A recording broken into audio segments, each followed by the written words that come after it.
Bonjour à toutes et à tous et bienvenue dans le programme ScriptNote, les mondes de l'écriture. Aujourd'hui nous allons voir un nouveau cours qui sera celui de l'anatomie d'une histoire, qui est la suite de Histoire des histoires de Gilgamesh à Star Wars. Quel est notre objectif ensemble? L'idée est de comprendre comment décomposer une histoire en ses éléments constitutifs. Les questions clés qu'on va pouvoir se poser, c'est par exemple, qu'est-ce qui fait une bonne histoire? Pourquoi une histoire fonctionne et une autre est un peu plus bof? Quels sont les éléments fondamentaux d'une intrigue? Tout d'abord, qu'est-ce que c'est qu'une bonne histoire? Une bonne histoire va réussir à capter l'attention d'une audience, que ce soit un lecteur, un spectateur. Elle va pouvoir éveiller la curiosité et maintenir l'intérêt tout au long du récit. Elle va pouvoir émouvoir le public. L'émotion est quelque chose de fondamental. C'est le vecteur clé entre le créateur, l'écrivain et l'audience. Que ce soit par la tristesse, la joie, la peur ou l'espoir, on peut le voir sur le dessin, la petite photo à côté, on voit justement les masques de la commedia dell'arte qui représentent ici à gauche la tristesse et à droite la joie. Pour aller plus loin, une bonne histoire va pouvoir faire réfléchir. Réfléchir sur soi, sur sa condition, sur ses émotions, sur son passé, sur le monde, sur la société, etc. etc. Et à la toute fin, l'idée c'est de faire en sorte d'avoir une certaine leçon à méditer au sens large du terme. Autre critère d'une bonne histoire, ça va être, on a déjà parlé de l'émotion, on va un peu plus définir, ça va être le suspense. Le suspense est un élément essentiel pour maintenir l'engagement du public. Le suspense repose sur l'incertitude, les surprises et les retournements de situation. On se rappelle tous, si vous ne les avez pas vus, les films comme Seven ou Inception, faites pause et allez les voir maintenant. On se souvient tous du gros retournement de situation qui se passe à la fin de Seven. On se souvient tous, à titre personnel, de toutes les théories que j'ai pu faire, et au moment où je suis sorti du cinéma après avoir regardé Inception, de toutes les théories qu'on a pu faire sur la fin du film. Ça a généré de longues discussions, même sur les forums. Plein de spectateurs ont pu partager leurs théories. Et c'est ce qui montre à quel point Inception a su engager l'audience avec elle, avec le film. En termes d'émotion, c'est vraiment le cœur, l'essence. Une histoire qui touche le cœur génère des sentiments profonds et fait vibrer l'audience. L'émotion crée une connexion avec les personnages et leur histoire. À titre personnel, je me souviens encore du film Coco, le film d'animation de Pixar, qui m'a profondément ému, et je peux le dire que oui, j'ai quand même un peu pleuré. Et je me souviens encore des thématiques développées tout au long du film, que ce soit autour de la famille, de la mémoire, de la perte, des proches, et des réactions émotionnelles fortes que ça a provoquées. Autre critère d'une bonne histoire, l'originalité et la structure.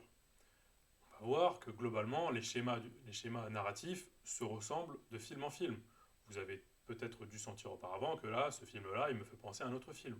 Donc ce qui va déterminer ce que c'est qu'une bonne histoire, ça va être aussi son originalité. Qu'est-ce qu'il propose de neuf? Peut-être pas forcément sur le fond, sur la forme, et encore mieux si c'est sur le fond. Même si on verra que, in fine, il y a des grandes ressemblances universelles sur les histoires contemporaines. Une bonne histoire va proposer des concepts ou des perspectives nouvelles. Elle se distingue en apportant quelque chose d'unique, un récit innovant ou une nouvelle manière de raconter une histoire connue. Par exemple, ici on peut voir sur l'image de droite l'affiche du film Get Out, qui combine horreur et satire sociale, qui va réinventer le genre de l'horreur avec une approche novatrice. En fait, la thématique profonde de Get Out, au-delà du film d'horreur, c'est aussi la question des inégalités en termes de racisme, etc. etc. Toute bonne histoire est bâtie sur une bonne structure. Comme un immeuble est bâti sur de solides fondations, une histoire doit être elle aussi bâtie sur de solides fondations et avoir une structure narrative claire et efficace. Une bonne structure, elle va équilibrer, on va voir globalement les structures universelles, entre une bonne exposition, un développement des personnages, un conflit final et une résolution. Par exemple, Star Wars, avec sa structure en 3 actes, avec la présentation des personnages, la montée des tensions et enfin la résolution finale. Il y a deux grands types d'histoires. Il y a ce qu'on appelle une histoire caractère-driven. Qu'est-ce que c'est qu'une histoire caractère-driven? C'est une histoire où l'accent est mis sur l'évolution et la profondeur des personnages. L'intrigue découle des choix et des conflits internes des protagonistes. C'est-à-dire que le moteur essentiel de cette histoire-là va être les personnages. Par exemple, dans Forrest Gump, le film se concentre sur le parcours de Forrest et ses interactions avec son environnement. L'intrigue va ainsi évoluer en fonction de ses décisions, mais ce sont ses émotions et sa personnalité qui façonnent le récit. En opposition à une histoire character-driven, il y a les histoires story-driven. Dans une histoire story-driven, l'intrigue est primordiale. Les personnages évoluent souvent pour servir les événements et l'arc narratif global. Par exemple, dans Indiana Jones et les aventuriers de l'Arche perdue, ce sont toutes les péripéties qui vont conditionner l'histoire du film. L'intrigue autour de la recherche de l'Arche d'Alliance, c'est ça qui va guider le récit. Les actions d'Indiana Jones et des autres personnages sont motivées par la progression de l'aventure. Toute bonne histoire a des clés, et notre but à nous, c'est de maîtriser ces clés pour pouvoir raconter une bonne histoire. Tout d'abord, une des premières clés, ce sont les personnages. Les personnages sont les moteurs de l'histoire. Ils sont le point d'entrée du spectateur dans l'histoire. Sans eux, l'intrigue ne peut prendre forme. À part, évidemment, dans des films expérimentaux, c'est quelque chose d'un peu différent. Chaque personnage doit avoir des motivations, très important, le terme clé motivation, claires, des désirs, aussi terme très important qu'on va réutiliser assez souvent, qui le poussent à agir, et des failles qui le rendent vulnérable. L'évolution d'un personnage est quelque chose de fondamental, c'est quelque chose de crucial. Un bon récit, justement, montre comment un personnage change ou apprend à travers ses expériences. Pour avoir en tête un film issu de la pop culture qui parle à tout le monde, on peut penser à Tony Stark dans Iron Man, évidemment, qui vient à l'origine du comics. On va s'intéresser ici au film, à la série de films en lien avec Tony Stark, que ce soit les Iron Man ou les Avengers. On voit sa progression du premier film jusqu'au dernier Avengers, qui est Avengers Endgame. Au tout début, dans le premier film, Tony Stark commence comme un industriel assez égocentrique, tourné sur lui-même, ne pensant qu'à lui-même, et qui va devenir au fur et à mesure un super-héros qui sera en capacité, spoiler alert si vous ne l'avez pas vu, je pense qu'il est quand même sorti il y a quelques années, il va pouvoir à la fin se sacrifier pour sauver l'humanité et voire même l'univers.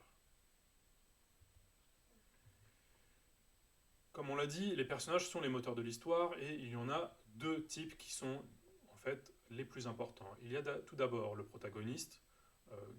Prota, ça vient du grec, donc le premier personnage, et antagoniste, c'est celui qui est contre. Donc le protagoniste est le personnage principal. Attention, nous on ne parlera pas, par rapport aux méchants, on ne parlera pas de méchants, on parlera d'antagoniste. Le terme antagoniste est plus universel que le terme méchant. Le protagoniste, qui est le personnage principal, souvent celui auquel le spectateur s'identifie le plus, pour qu'il soit assez intéressant, il doit être complexe et nuancé, avec des qualités, mais aussi des défauts qui le rendent humain. C'est ces défauts qui vont faire en sorte qu'on s'attache à ce personnage-là. Un personnage qui est trop bon, trop gentil, trop parfait, donc trop lisse, in fine, ne permettra pas de... Il y a toujours des exceptions à ce que je dis, ne permettra pas de porter sur ses épaules une histoire assez solide, parce que au bout d'un moment, il faut le dire qu'un personnage qui est trop parfait peut devenir très vite ennuyant, voire ronflant. D'où l'idée de, comme l'humanité, proposer des personnages qui sont des nuances de gris plutôt qu'un personnage qui est tout blanc ou un personnage qui est tout noir. Donc ce que je dis, évidemment, est valable aussi pour l'antagoniste. Un personnage qui est totalement méchant peut aussi devenir assez vite barbant. Pour revenir sur le protagoniste, il va falloir définir, on va le voir dans un prochain cours, tout d'abord ses désirs et ses besoins. Chaque protagoniste a des désirs et des besoins. Souvent, le protagoniste poursuit un objectif immédiat, un désir, mais découvre un besoin plus profond qu'il ignorait. Par exemple, Frodo dans Les Seigneurs des Anneaux ne veut au départ que ramener la paix dans la comté, mais son voyage révèle un besoin de surmonter ses propres peurs et de grandir en tant que personne. L'antagoniste, anta, qui veut dire contre, qui est contre le personnage principal, il s'oppose au protagoniste et représente souvent un miroir inversé de ses valeurs ou ambitions. Un bon antagoniste est plus qu'un simple obstacle. Il a ses propres motivations et peut même susciter la sympathie. L'exemple où on était tout à l'heure sur Iron Man, on peut revenir sur Thanos dans Avengers, ce n'est pas seulement un méchant, il a une philosophie derrière ses actions, et pour lui, il est le héros de sa propre histoire. De son point de vue, il est là pour sauver l'univers en éliminant une partie de sa population, qui est une moitié de la population, pour pouvoir faire en sorte que l'autre puisse survivre. Le désir. Définition un peu plus précisément, le désir. Le désir est ce qui pousse le personnage à agir, ce qu'il veut profondément au début de l'histoire. Contrairement à un objectif qui est souvent concret et mesurable, le désir peut être plus émotionnel ou abstrait. On peut voir deux types de désirs. Un désir explicite, ce que le personnage pense vouloir, souvent quelque chose de tangible, réussir une mission, obtenir une récompense, voire un désir caché, le besoin le plus profond, souvent inconscient, que le personnage découvrira au fil de l'histoire. Acceptation de soi, la rédemption ou l'amour. Par exemple, dans le film Gladiator, Maximus désire d'abord la vengeance contre l'empereur qui a détruit sa vie, mais son désir caché est de retrouver la paix intérieure et de rejoindre sa famille décédée. L'importance du désir dans l'intrigue. Comme je l'ai dit tout à l'heure, le désir est vraiment le moteur de l'action. Le désir donne une direction claire à l'histoire. C'est en cherchant à satisfaire ce désir que le personnage fait avancer l'intrigue. Le désir est souvent lié aux conflits principaux, et c'est en cherchant à le réaliser que le personnage rencontre des obstacles. Exemple, dans La La Land, les personnages principaux sont poussés par leur désir de réussir dans leur carrière respective, ce qui crée des tensions dans leur relation amoureuse. On peut le voir à droite, Sébastien et Mia dans La La Land. Désir et besoin. Tandis que le désir représente ce que le personnage veut, le besoin est souvent ce qu'il lui faut réellement, même s'il n'en a pas conscience au début. Et ça va être la tension entre le désir et le besoin qui va être au cœur de l'arc narratif du personnage. Le conflit interne naît lorsque ces deux éléments sont en opposition. Dans Le Roi Lion, Simba désire fuir ses responsabilités en tant que roi, mais son besoin profond est d'accepter son héritage et de retrouver sa place dans le cercle de la vie. Le désir, il évolue comme toute chose dans la nature. La transformation, que ce soit du personnage ou du désir, encore une fois, c'est un élément clé de toute histoire. Un personnage doit évoluer, doit se transformer. On doit avoir une évolution de ce personnage. Au fur et à mesure que l'histoire progresse, le désir initial du personnage peut évoluer ou se transformer en quelque chose de plus complexe. Cette transformation est souvent liée à l'évolution du personnage et à son apprentissage tout au long de l'histoire. Si vous ne l'avez pas vu encore une fois, je vous invite à faire pause et à aller regarder, ça va être un peu long, les 5 saisons de Breaking Bad. Si vous les avez déjà vus, vous les avez en tête. Walter White, au tout début, commence par désirer subvenir aux besoins financiers de sa famille. Petit rappel, c'est un professeur de chimie sans histoire, qui n'a jamais fumé de sa vie et qui d'un coup attrape un cancer du poumon. On lui annonce qu'il va mourir dans quelques temps et au début, pour protéger sa famille et pour subvenir à leurs besoins, il va tomber dans le trafic de drogue et notamment de méthamphétamine. Au début, c'est ça, mais au fur et à mesure, son désir justement va aller au-delà. Ça va être un désir de conquête, de puissance, ce qui n'était pas au début exprimé en tout début de saison. On voit notre fameux ami Walter White, qu'on appelle aussi ici Heisenberg, qui est son alias. Les désirs, une fois exprimés ou s'ils sont inconscients, vont toujours faire face à des obstacles. Les obstacles, c'est eux qui vont rendre l'accomplissement du désir difficile et qui créent le suspense dans l'histoire. Est-ce que, la question qu'on se pose, est-ce que le personnage va réussir à satisfaire son désir? C'est toute la question. Si c'est un amour, quelqu'un qui est amoureux d'une autre personne, est-ce qu'il va réussir à la fin à être avec la personne? Plus le désir est difficile à atteindre, plus l'histoire devient captivante. Les obstacles peuvent être de nature externe, des ennemis, des circonstances, ou internes, c'est-à-dire internes au personnage, des doutes, des peurs, des failles personnelles. Dans le film Rocky, Rocky justement désire prouver sa valeur en tant que boxeur, mais il fait face à des obstacles physiques et émotionnels qui le freinent tout au long de l'histoire, notamment avec son rival Apollo. La question qui se pose à la toute fin, c'est la réalisation au nom du désir. On n'est pas obligé de faire en sorte que le désir se réalise. Il n'y a aucune obligation narrative. À la fin de l'histoire, le personnage peut justement réaliser ou non son désir. Mais dans les deux cas, qu'il réalise ou non ce désir, ce processus l'aura transformé. Une histoire où le personnage ne réalise pas son désir peut être aussi puissante si elle permet au personnage de comprendre quelque chose de profond sur lui-même. À droite, nous avons une image fameuse de Charles Foster Kane du film Citizen Kane d'Orson Welles, où Charles Foster Kane ne réalise jamais son désir ultime de retrouver l'innocence de son enfance, symbolisée par le mot-clé Rosebud, mais il découvre en mourant ce qui lui manquait réellement. Alors, je ne vais pas vous résumer toute l'intrigue, allez, encore une fois, faites pause, allez regarder dès maintenant le film Citizen Kane. C'est l'histoire de quelqu'un qui est devenu très puissant, plus puissant que tout le monde, un mania de la presse, un mania politique, etc., qui a tout pour exister, et on découvre au fur et à mesure, à travers des flashbacks, ce qui était très innovant pour l'époque, on découvre qu'il venait d'un milieu social très pauvre et qu'il a évolué au fur et à mesure, et d'un certain côté, après avoir été un homme, après avoir atteint une certaine forme de toute-puissance, et ben, ce qui lui manquait le plus, c'était la simplicité de ses premiers moments en famille lorsqu'il était encore pauvre. Obstacles et conflits. On l'a dit, les obstacles sont les défis et les contraintes qui se dressent entre un personnage et la réalisation de son désir. Ils constituent l'essence du conflit dans l'intrigue et maintiennent le suspense tout au long de l'histoire. Sans obstacles, il n'y a pas de tension dramatique. Les types d'obstacles, il y a les personnages évidemment qui sont les antagonistes, un rival ou un ennemi qui s'oppose directement au protagoniste. Par exemple dans Harry Potter, Voldemort est l'obstacle central.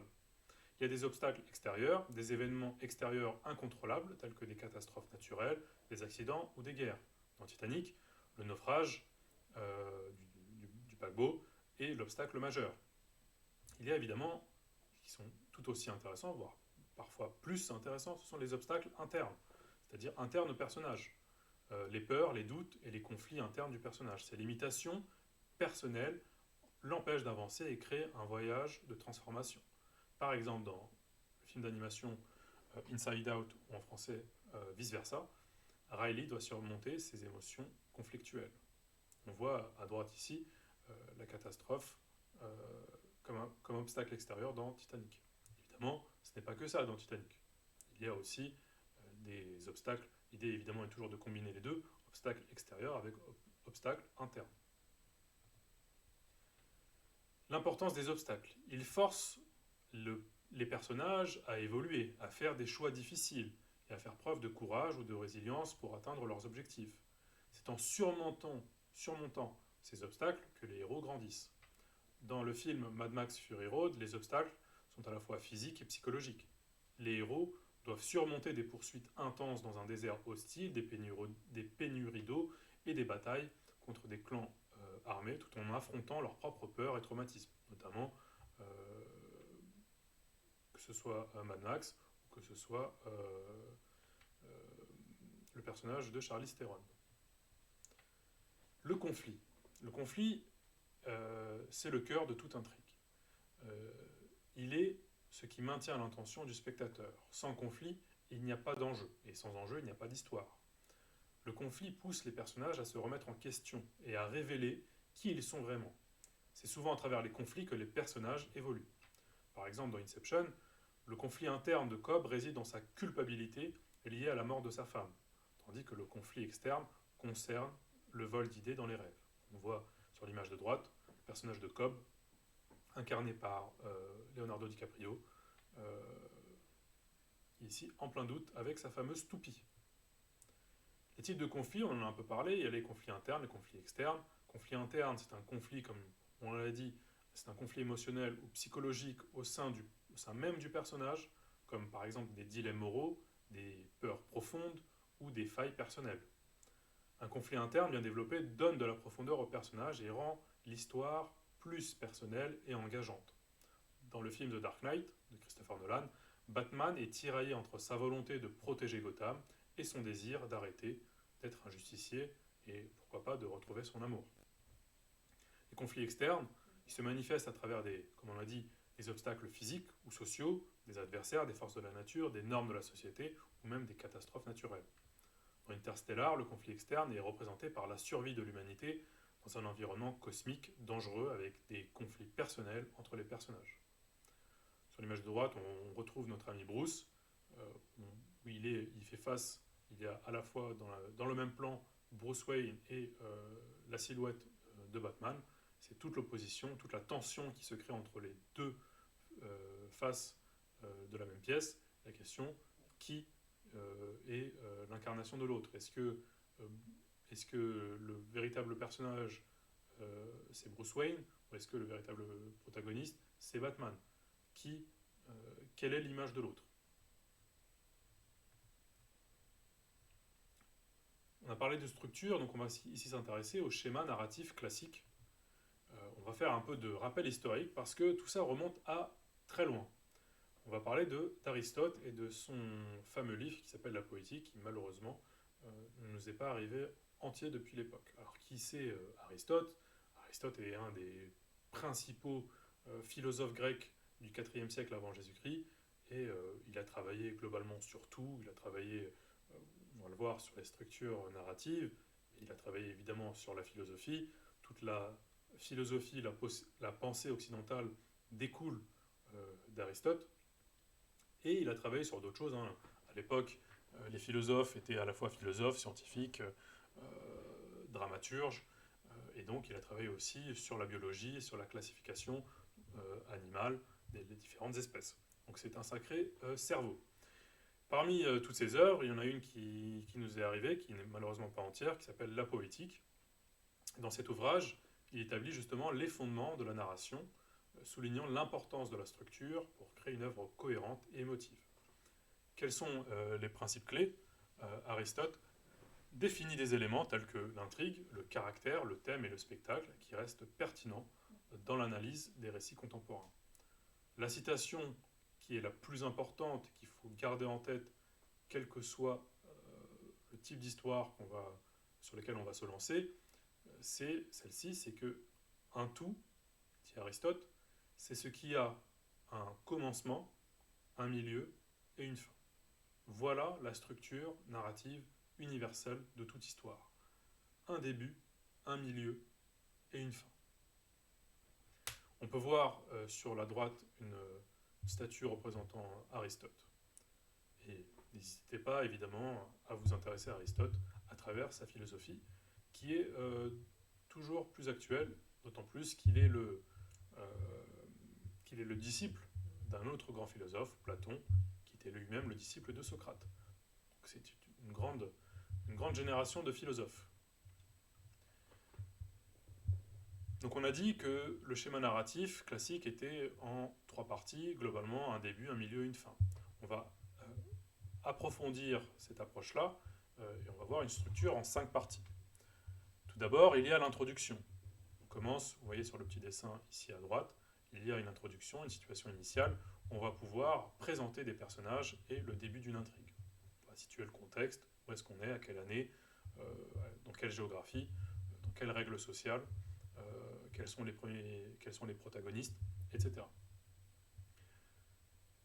Arrive à un moment donné ce qu'on appelle l'élément perturbateur. C'est un événement qui va tout simplement déclencher l'aventure, qui va sortir nos protagonistes de leur zone de confort et qui va les mettre tout simplement en action. À partir de là, le protagoniste ou les protagonistes, s'il en a plusieurs, vont faire face à des péripéties. Qu'est-ce que c'est qu'une péripétie? Ce sont tout simplement différents obstacles rencontrés par le héros. La tension narrative, vous voyez qu'elle va monter, ça va être, il va rencontrer de plus en plus d'obstacles qui vont être de plus en plus forts, qui vont le mettre au défi à chaque fois. La question c'est est-ce qu'il va réussir, qu'est-ce qu'il va apprendre sur lui-même, et vers la fin d'une histoire va arriver le climax. Le climax, c'est la tension maximale, la tension narrative maximale du récit, où tout peut être perdu, où c'est le point de non-retour. Et la question c'est quelle décision va finir par prendre notre protagoniste. Enfin arrive le dénouement, qui est la résolution des conflits et le retour à l'équilibre. Pourquoi on a besoin de garder en tête? On va voir qu'évidemment on peut faire évoluer ce schéma narratif, on peut s'amuser, on peut être original, on peut changer la structure, etc. etc. mais garder en tête et à l'esprit ce schéma universel va nous permettre de créer des histoires qui vont toucher beaucoup plus rapidement l'audience. Pourquoi? Parce qu'ils sont familiers avec ce genre d'histoire. Voilà. Et l'idée, c'est de garder évidemment un bon rythme et une progression logique dans l'histoire. Alors, définissons un peu plus chacune de ces parties. L'introduction. L'introduction pose les bases de l'histoire en situant le récit dans un lieu et un temps spécifique. Cela aide le public à comprendre l'univers narratif. Dans Le Seigneur des Anneaux, on commence dans la comté, à un endroit paisible, pour établir un contraste avec les événements épiques qui vont survenir par la suite. On est dans un monde rassurant, et plus on va s'éloigner de la comté, plus le monde va être compliqué et difficile pour nos héros. Ça va nous permettre aussi, évidemment, l'introduction, de présenter nos personnages principaux. Les personnages clés sont introduits, permettant au public de s'attacher à eux dès le départ. Dans Harry Potter, à l'école des sorciers, Harry est présenté comme un jeune garçon maltraité, suscitant l'empathie du lecteur. On le voit sur la photo de droite, le jeune Harry qui vit chez sa famille d'adoption, car c'est un orphelin, et il vit sous les marches de l'escalier comme un misérable. L'idée avec l'introduction, ça va être d'engager très rapidement le public. L'idée, ça va être de capter l'attention. Une introduction bien écrite intrigue le public et lui donne envie de continuer à lire ou à regarder. Cela peut être réalisé par une situation intrigante ou une question ouverte. Par exemple, dans le début de l'appel de Cthulhu de Lovecraft, le début justement attire immédiatement l'attention par un ton mystérieux et inquiétant. On voit la fameuse figure de Cthulhu qui est développée dans l'appel de Cthulhu de Lovecraft. Vous voyez qu'elle a un aspect assez inquiétant, et tout ça a été écrit dans un roman.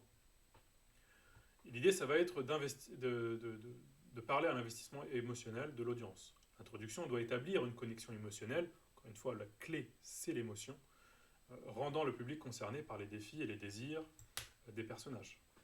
Par exemple, dans Les Misérables, la souffrance de Jean Valjean est rapidement exposée, créant un fort lien empathique avec le lecteur.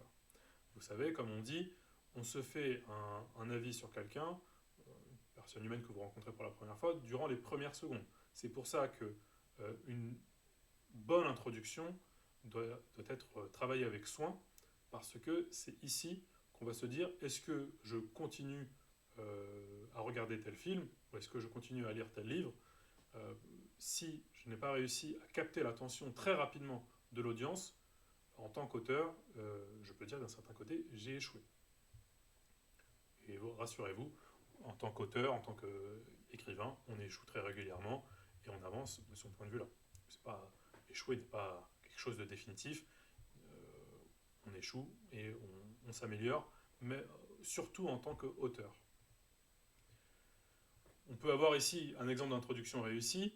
On en a parlé, on va analyser un peu plus par rapport à Harry Potter. Tout d'abord, on a la plongée dans un monde ordinaire, qui est le monde que nous, humains, nous connaissons, qu'on appelle le monde des Moldus. L'histoire commence avec Harry vivant chez les Dursley, montrant son quotidien difficile et ennuyeux. Cela prépare le lecteur à son voyage vers un monde magique. On le voit ici, sur la première image. C'est ce qu'on a vu tout à l'heure. Deuxième image, à droite, on voit Harry recevant les lettres de la fameuse école de magie Poudlard, forme d'éléments perturbateurs, justement. Et là, on voit qu'il y a quelque chose d'anormal qui se produit. Et ce sont justement ces éléments fantastiques qui commencent à émerger, comme les fameuses lettres, les événements étranges, captivant ainsi l'intérêt du lecteur. Le lecteur se dit, s'il ne connaît pas encore le monde d'Harry Potter, oh, qu'est-ce qui se passe? Est-ce que ce n'est pas quelque chose de nouveau, de fantastique qui s'introduit? Donc on se pose des questions, pourquoi il y a des phénomènes fantastiques qui se produisent tout d'un coup? Puis progressivement, il y a la mise en place du conflit, qu'on va voir par la suite. L'introduction prépare également le lecteur au futur conflit, notamment la lutte d'Harry contre Voldemort et son désir d'appartenance dans le monde magique. On voit après toutes les actions qui suivent à la suite du film. L'élément perturbateur. L'élément perturbateur est un événement, comme on l'a dit, ou une situation qui rompt l'équilibre initial de l'histoire. Il entraîne des changements significatifs dans la vie des personnages et crée une dynamique nouvelle pour le récit. Le rôle crucial de l'élément perturbateur. Cet événement constitue le catalyseur qui propulse l'intrigue. Sans lui, l'histoire stagnerait et les personnages ne seraient pas poussés à évoluer ou à faire face à des défis. Il est souvent lié à un moment clé où un personnage doit faire un choix décisif ou répondre à une crise. Quel est l'impact de l'élément perturbateur? L'élément perturbateur va provoquer une réaction des personnages. Et ces réactions peuvent être variées. Ça peut inclure de la peur, de la confusion, une détermination accrue à résoudre une problématique donnée. Par exemple, dans Le Seigneur des Anneaux, la découverte de l'anneau entraîne Frodon à quitter la comté et à se lancer dans une aventure périlleuse. Ça va permettre de créer une tension. Cet élément installe également la tension dramatique, captivant ainsi l'attention du public. Les spectateurs ou lecteurs veulent savoir comment les personnages vont réagir face à ce changement soudain. Cette tension est essentielle pour maintenir l'intérêt tout au long de l'histoire. Vous le voyez ici avec Frodon et Gandalf. Frodon ne sera plus jamais pareil une fois qu'il aura accepté la quête de l'anneau, l'idée de détruire l'anneau unique.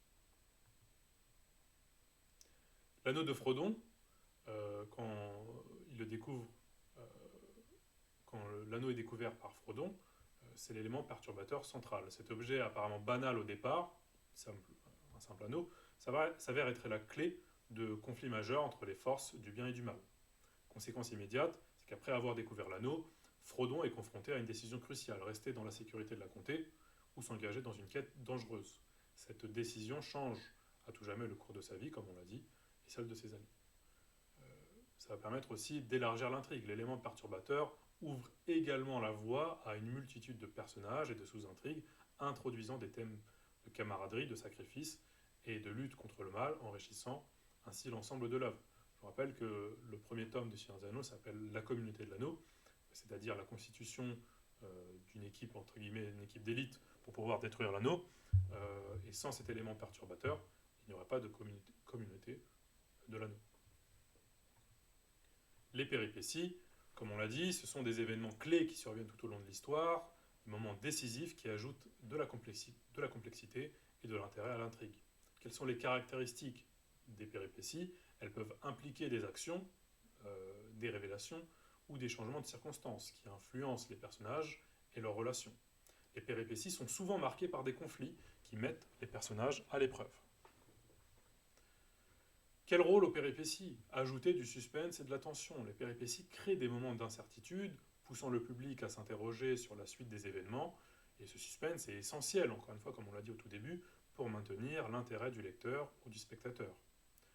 Ça va permettre aussi d'explorer des thématiques profondes et de développer les motivations des personnages. À travers les péripéties, le public, justement, voit comment les personnages réagissent à l'adversité, ce qui peut révéler leur véritable nature.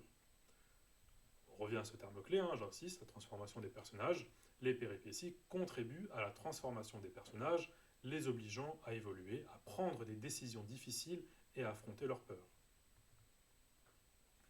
On peut s'intéresser ici à un exemple de péripéties dans Roméo et Juliette, le film avec version modernisée. On voit ici une image avec la version modernisée, Roméo plus Juliette avec DiCaprio dans le rôle de Roméo. Dans Roméo et Juliette, que ce soit dans le film ou dans la pièce de théâtre de Shakespeare, il y a d'abord le conflit entre les familles. Dans Roméo et Juliette, les querelles entre les Montaigu et les Capulet créent des obstacles majeurs pour les amants.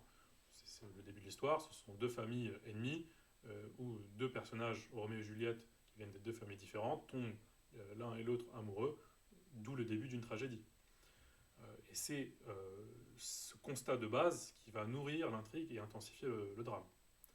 Quelques péripéties marquantes, la rencontre secrète de Roméo et Juliette, leur mariage clandestin et la mort de Mercutio sont autant de péripéties qui augmentent la tension narrative. Quelles conséquences dramatiques? Ces péripéties culminent en un enchaînement tragique d'événements qui conduisent à la mort des deux amants, soulignant ainsi l'idée que l'amour véritable est souvent confronté à des obstacles insurmontables. Le climax. Le climax est le moment le plus intense et décisif d'une histoire. Il représente le tournant majeur où tous les conflits et tensions accumulées culminent. Je vous ai dit, on est à la tension maximale du film. Et c'est là où en fait on s'inquiète le plus pour nos personnages. Soit pour une question de vie ou de mort tout simplement, ou parce que ça va être la décision clé que va prendre le personnage.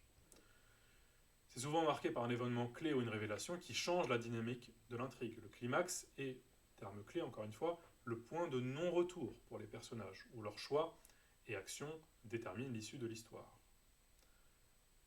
En termes d'importance du climax, le climax est le moment où les enjeux sont les plus élevés, souvent liés à la vie ou à la mort des personnages, ou à la réalisation de leurs désirs. C'est lors du climax que les conflits principaux de l'intrigue sont confrontés de manière directe. Les personnages doivent faire face à leurs peurs et à leurs adversaires. En termes d'engagement émotionnel, le climax est conçu pour capter l'attention du public et provoquer des émotions fortes. C'est le moment où le public est le plus impliqué dans l'histoire et le sort des personnages. On peut par exemple avoir en tête Titanic. Dans Titanic, le climax survient lorsque le navire heurte l'iceberg. Cet événement marque le début de la catastrophe qui change radicalement le cours de l'histoire.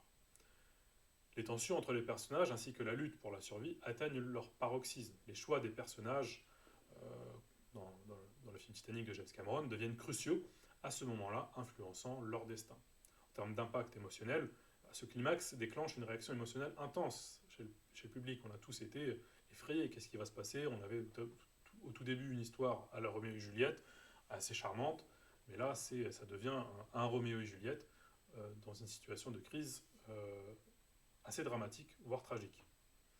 C'est un moment mémorable qui souligne le thème de l'amour face à l'adversité. Le dénouement est la phase finale d'une histoire où tous les conflits et les tensions se résolvent. Il suit le climax et mène à la conclusion de l'intrigue. Les caractéristiques du dénouement, c'est le moment où les conséquences des actions des personnages deviennent enfin claires. Le dénouement peut également inclure des révélations qui éclairent des éléments de l'intrigue précédemment obscurs. Le dénouement permet de clore les arcs narratifs et de résoudre les conflits, qu'ils soient internes ou externes. On revient à un état d'équilibre, il offre aux personnages une chance de retrouver un certain équilibre ou de s'adapter à leur nouvelle réalité. Cela peut impliquer des changements significatifs dans leur vie. En termes de conclusion, le dénouement fournit une conclusion publique en répondant ou non aux questions soulevées au cours de l'histoire et en offrant un ou plusieurs sens à l'ensemble de l'intrigue. Dans Le Roi Lion, le dénouement se produit lorsque Simba reprend son trône après avoir vaincu Scar, rétablissant ainsi l'ordre du royaume. Ce moment résout le conflit principal de l'histoire, celui de la légitimité du règne de Simba et des luttes de pouvoir au sein de la Terre des Lions. L'équilibre est enfin restauré. La conclusion montre le retour à l'harmonie et la restauration de la chaîne de commandement, symbolisant la renaissance et l'espoir pour le futur. Cela va, en toute fin, offrir une satisfaction émotionnelle au public et conclut l'histoire sur une note positive. On verra qu'on n'est pas forcément obligé de conclure de façon positive une histoire. Voilà tout, le cours est terminé et nous allons nous voir pour le prochain cours et je vous dis à tout de suite.